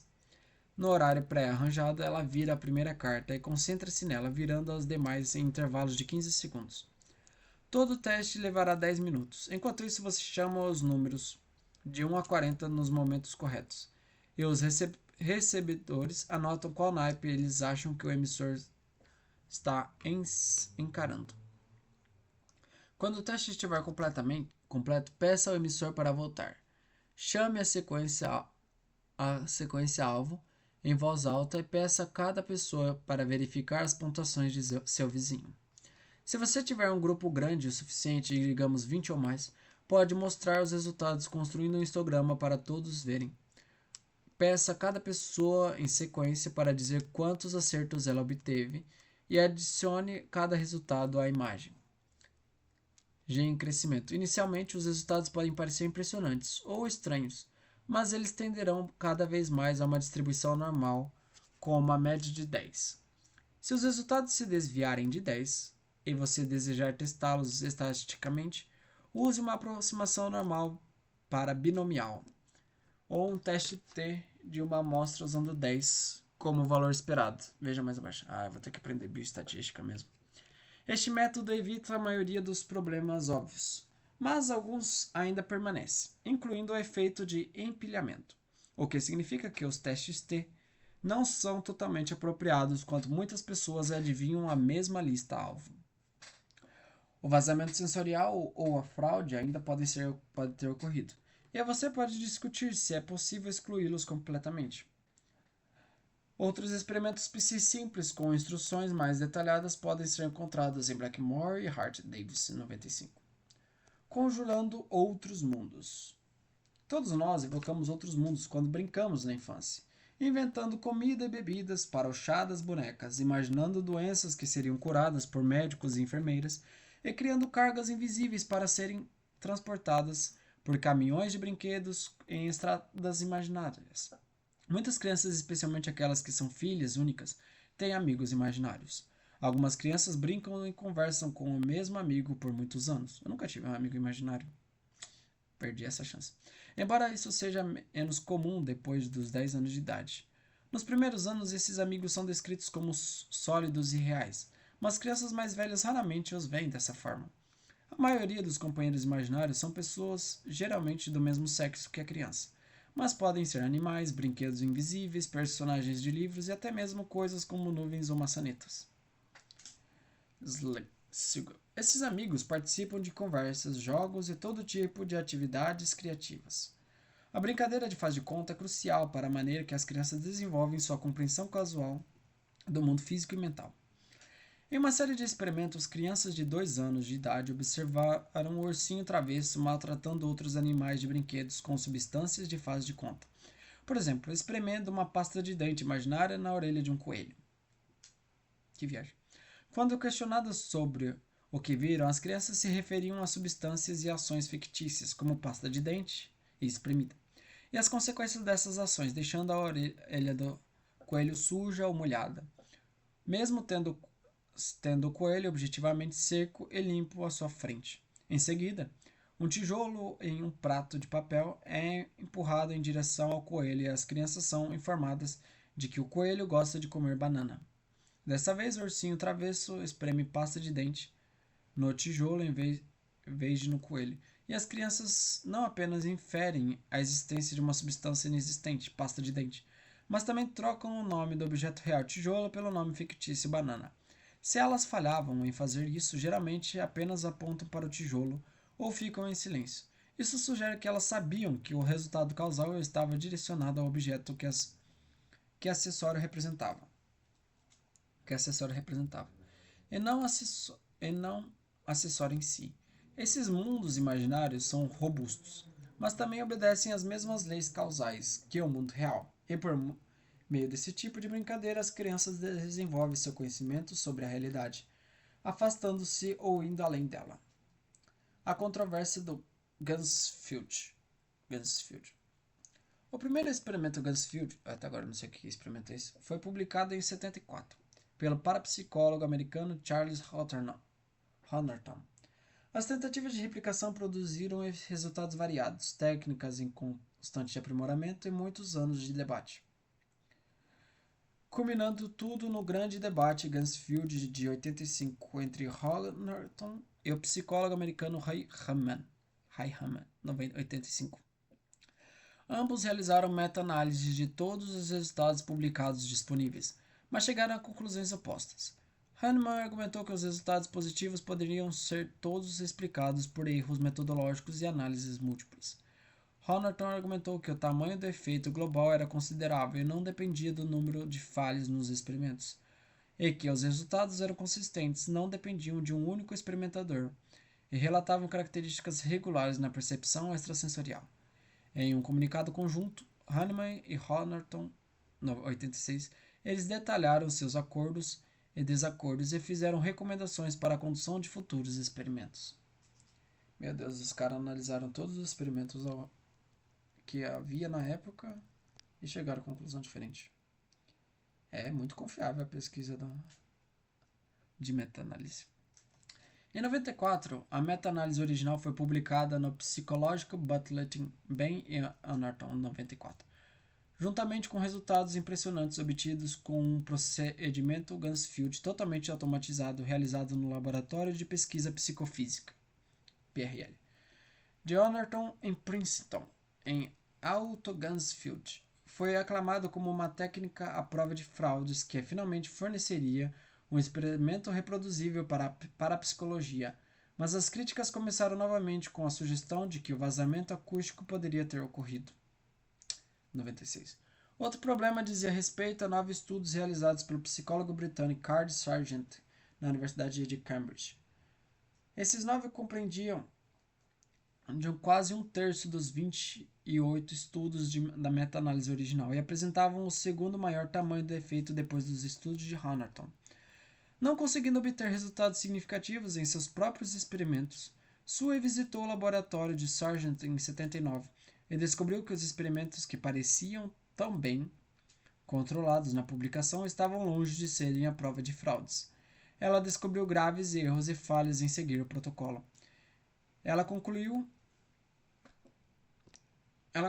que os resultados de Sargent e, portanto, as meta-análises que se apoiavam profundamente neles, não forneciam evidências confiáveis para a psi.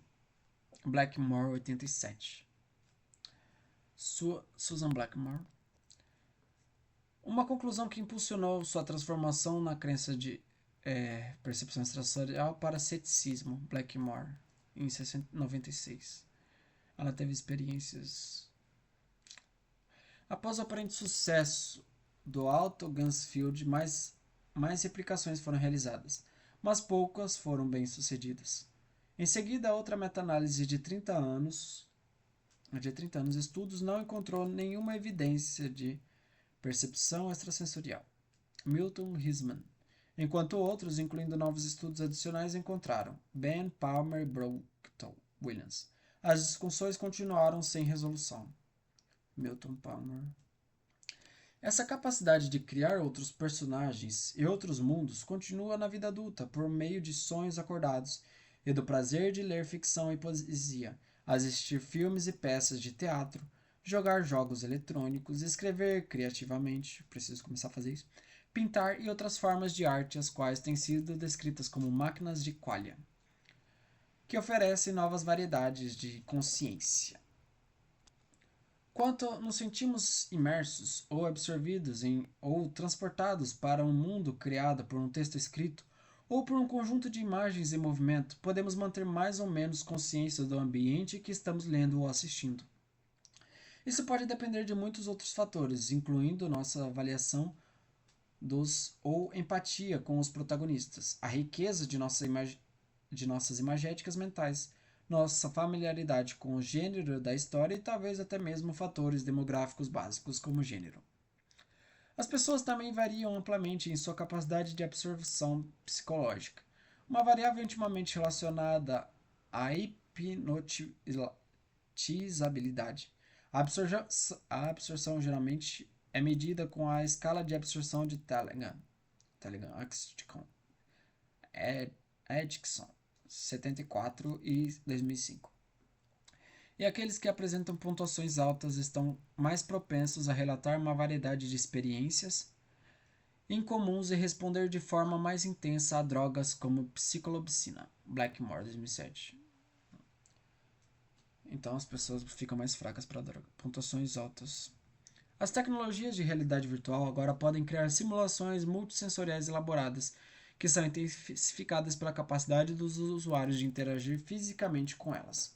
Mundos de realidade virtual podem causar enjoo de movimento ou enjoo de simulação, devido à forma como elas manipulam a percepção sensorial e o feedback, e as respostas à realidade virtual em dimensões como paranoia social ou grau de presença no mundo virtual podem ser usados para prever o surgimento futuro de sintomas de TPT, transtorno. O que é TPT?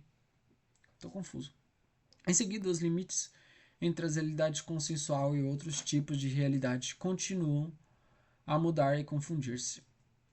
Realidade consensual e outros tipos de realidade.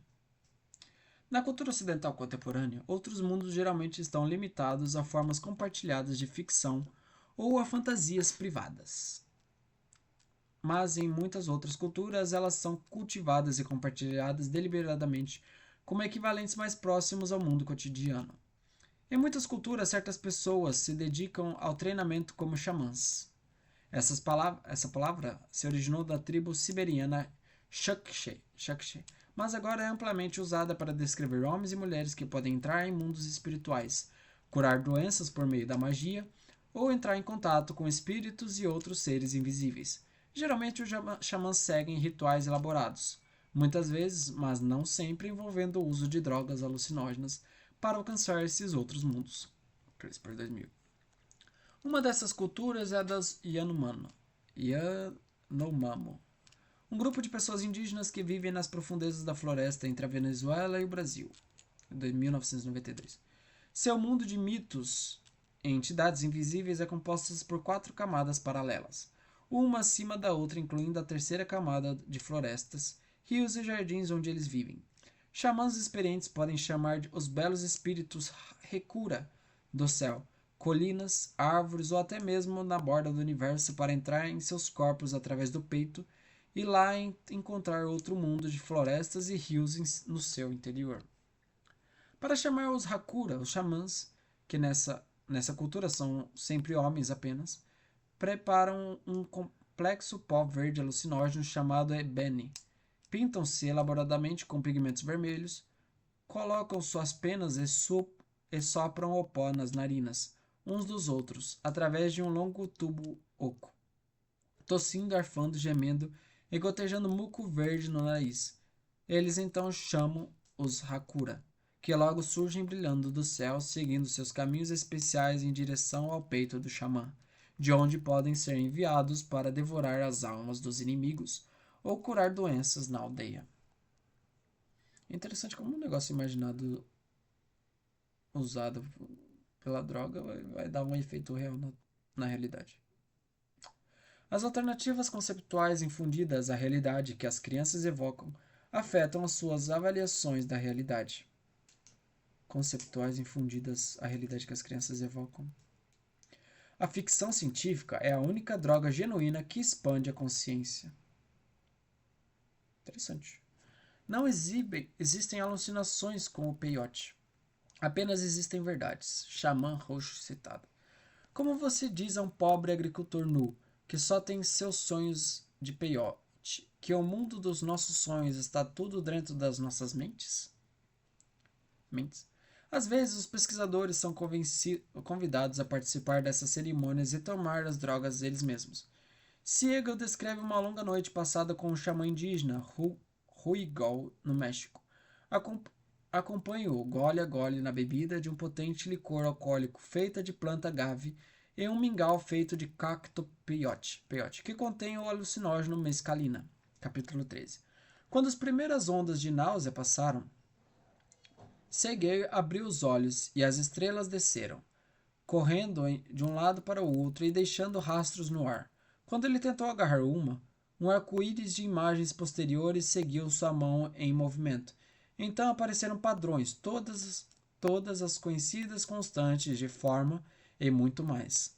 Um lagarto rastejou para fora de seu vômito, seguido por milhares de formigas do exército dos chapéus da festa, com chapéus de festa.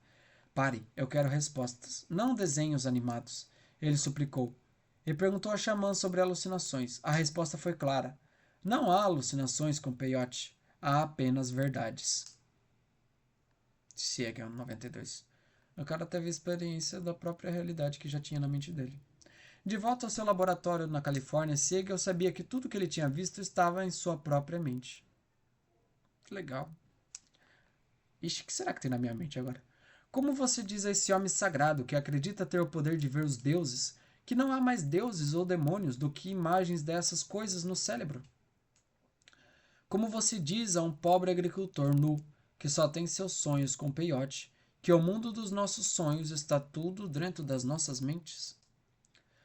Mas podemos questionar se essa distinção entre real e na mente é tão clara assim.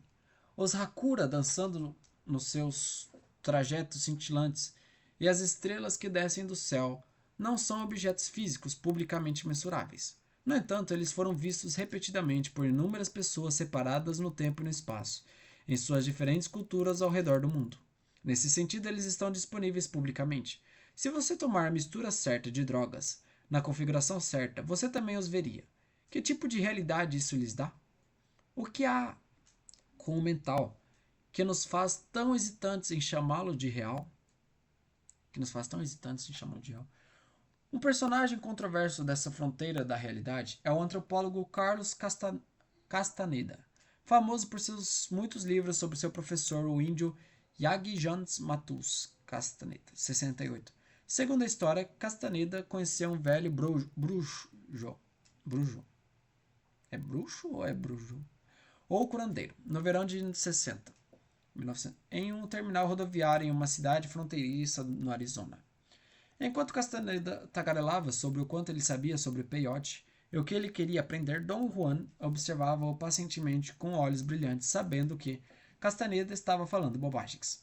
Mas eles se encontraram novamente e Castaneda se tornou aprendiz de Dom Juan por 4 anos.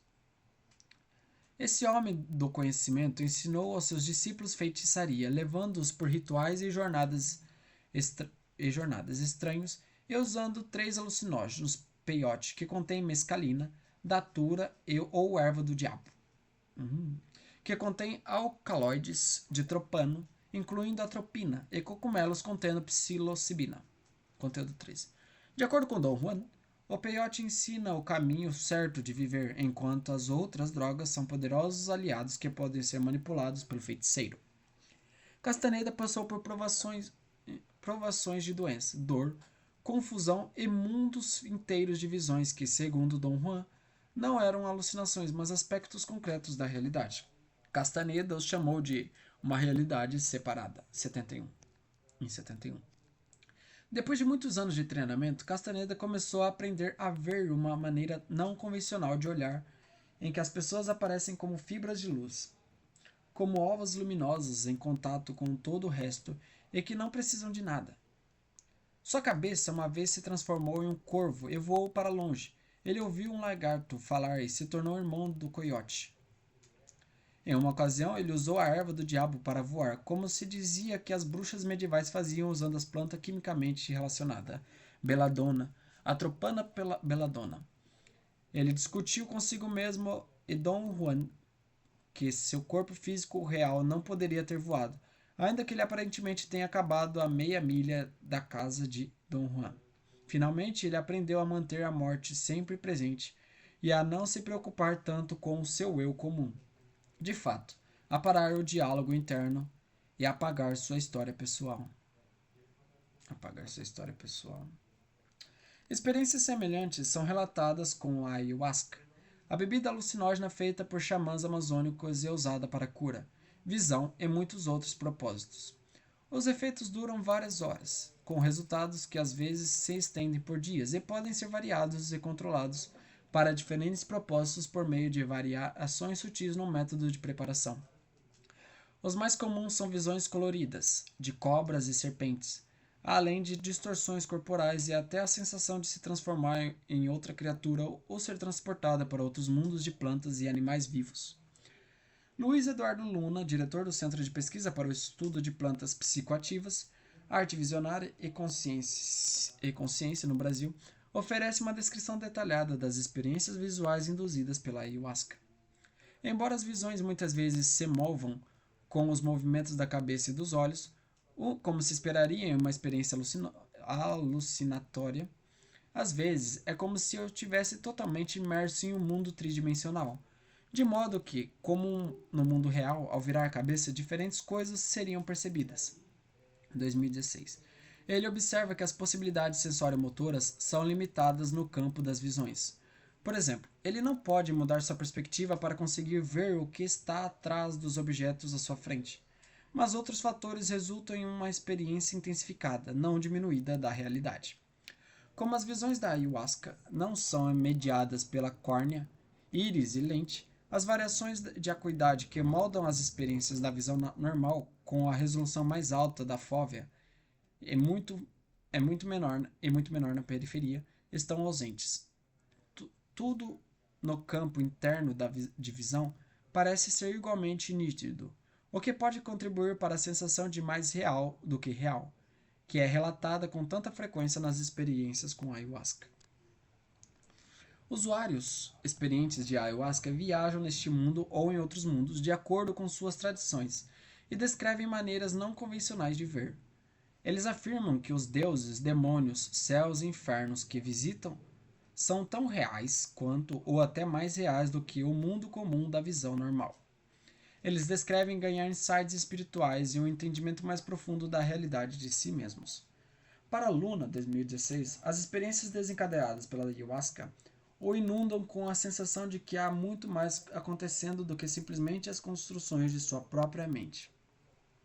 Beber ayahuasca faz parecer ridícula a ideia de que a consciência está limitada aos seres humanos. A sensação é de que a consciência permeia tudo, que pode ser primordial, e que as plantas sagradas são apenas uma forma para os seres humanos acessarem suas várias manifestações. Será possível? Mas é real? O que devemos fazer com tudo isso? Assim como Castaneda com seu modo de antropólogo cético, podemos afirmar que as experiências estão apenas na mente, que são imaginárias e não reais.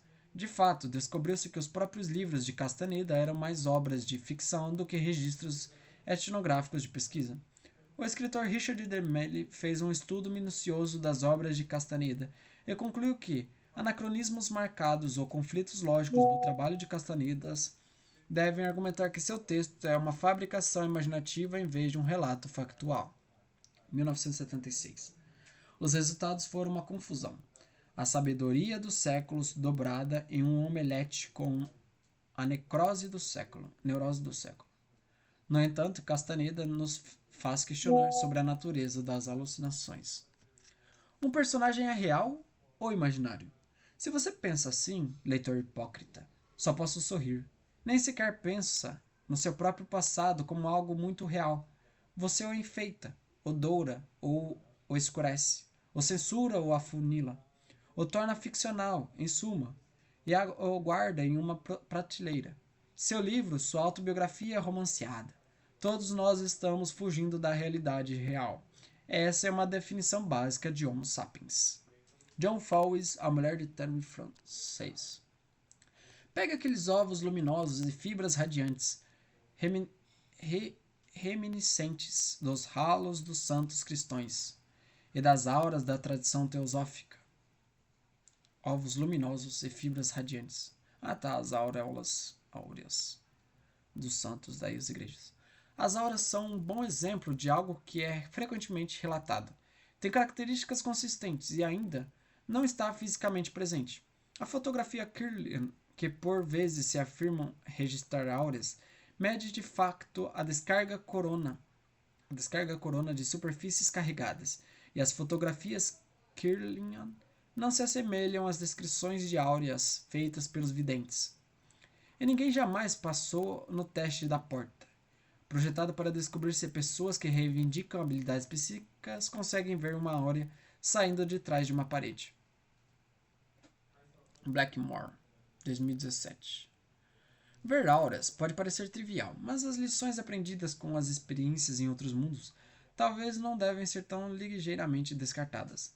Aqueles que têm experiência no uso de drogas alucinógenas aprendem coisas das quais nenhum novato tem ideia. Eles aprendem a olhar calmamente para seus piores medos, encarar a morte, confrontar-se ou perder-se e muitas outras lições. Habilidades especiais são necessárias para explorar os mundos revelados dessa maneira. E aqueles que adquirem esse tipo de sabedoria reconhecem isso nos outros. Compreender todos esses fenômenos não é ajudado por tentar encontrar uma linha nítida entre realidade e imaginação. ajudado por tentar encontrar uma linha de... No entanto, algum tipo de distinção é necessária. Caso contrário, não seríamos capazes de ajudar de fazer julgamentos sobre a confiabilidade de evidências de testemunhas oculares após um crime.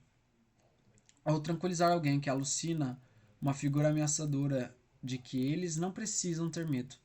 Mas quando dizemos coisas como está tudo na mente, para significar que o reino da imaginação ou da mente, de forma mais geral, não é real, vamos longe demais, porque corpo, mente e ambiente estão sempre conectados. Ir longe demais tem consequências abrangentes e sérias.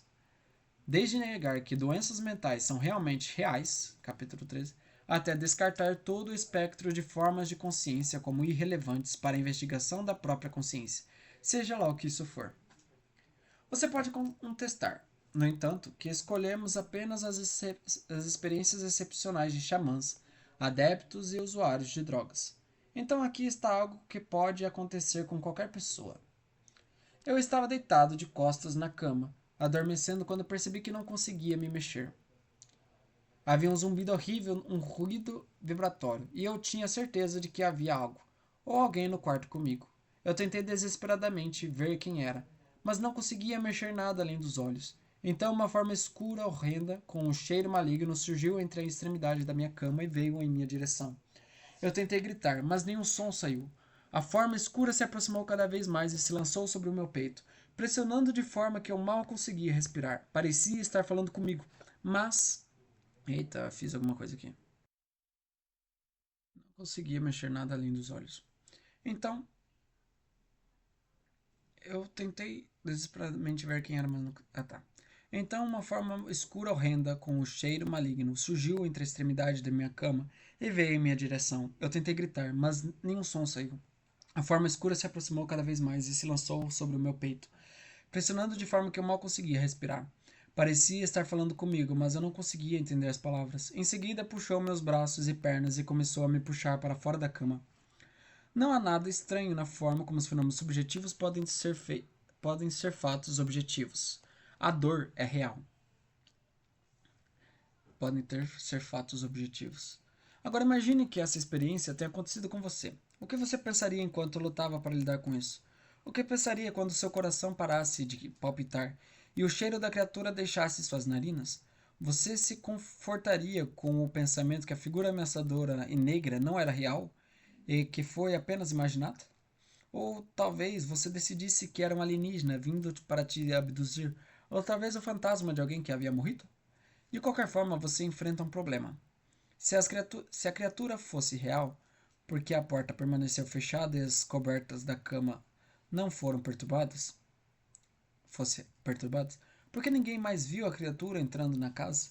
Obviamente, ela não era real nesse sentido público. Por outro lado, se ela era apenas imaginada, como poderia ter um efeito tão poderoso sobre você? Fazendo seu coração palpitar, suas mãos suarem. Obviamente algo aconteceu com você. E a experiência em si foi real o suficiente, não foi? No próximo capítulo exploraremos o sono e os sonhos e algumas outras experiências estranhas que assombram as fronteiras do sono, incluindo o exemplo da paralisia do sono descrito anteriormente. Assim como em muitos dos estados alterados que consideramos no capítulo anterior, a exploração dessas fronteiras sugere que muitas das outras distinções com as quais estamos tão familiarizados começam a desaparecer.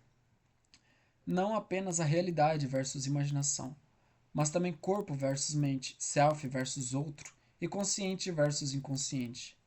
Blackmore, What can the paranormal teach us about conscience? O que o paranormal pode nos ensinar sobre a consciência? Utiliza a pesquisa sobre Eugen Field para argumentar contra a crença no poder paranormal na vontade consciente. Contra a crença no poder paranormal da vontade consciente. Lana. Ah, tá. Aqui são as referências. Similaridades e diferenças. Aventuras alucinatórias com a equipe psiconáutica de Sigo e Xamã Mexicano. Bom, gente, é isso. Já deu 1 hora e 50 minutos praticamente. Quase 2 horas que nem outra. Uma diferença de 10 minutos. Tem um slide.